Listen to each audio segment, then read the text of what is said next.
UBS is a global firm that provides financial services to private, corporate, and institutional clients. They also operate in over 50 countries around the world.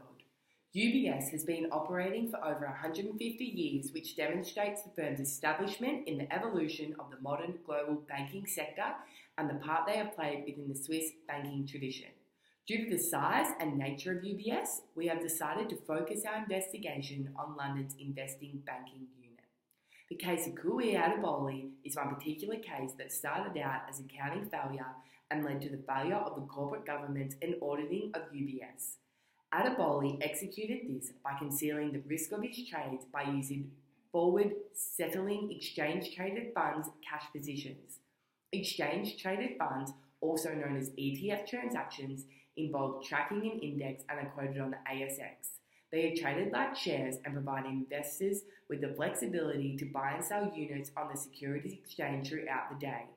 Therefore, in relation to the Adeboli case, he used ETF transactions in Europe due to this country being renowned for the settlement delays as well as not issuing confirmations until after the settlement has taken place. Exploitation of this process enabled Adeboli to receive payment for the trade before the transaction had actually been confirmed. Even though the cash proceeds could not be retrieved, Adeboli was still able to show this cash in the books of UBS and potentially use it in further transactions.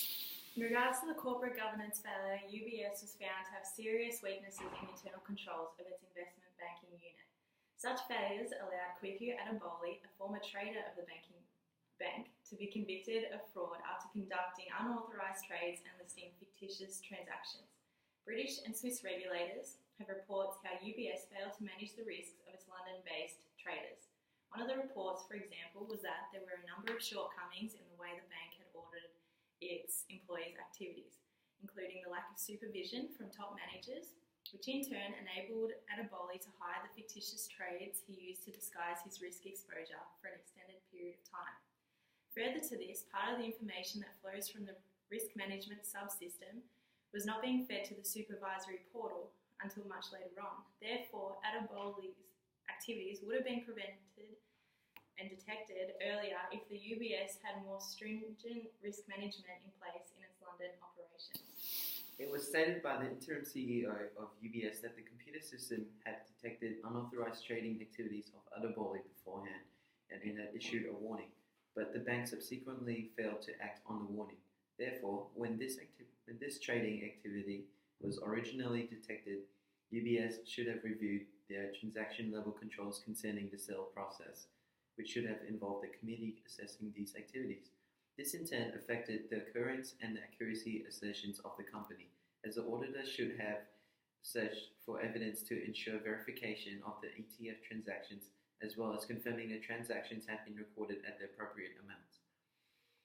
The United Kingdom's financial regulator fined UBS $47.6 million for system and control failings that allowed Adeboli to cause over $2 billion worth of losses through unauthorized trading in London. This amount was enough to cause the collapse of Switzerland's largest bank. Such an incident damaged the firm's reputation in that there was a wide lack of confidence in the integrity of the markets and the financial systems at the time. This led to the price shares of Swiss bank to fall nearly 1.5%, while the price of other European bank shares rose between 3 to 6%. 10,000 jobs were eliminated in its investing banking unit in order to overhaul its banking operations. As a consequence of the incident, the Swiss regulator was appointing an independent investigator to oversee improvements in UBS's risk management systems, which was done using Ernst & Young.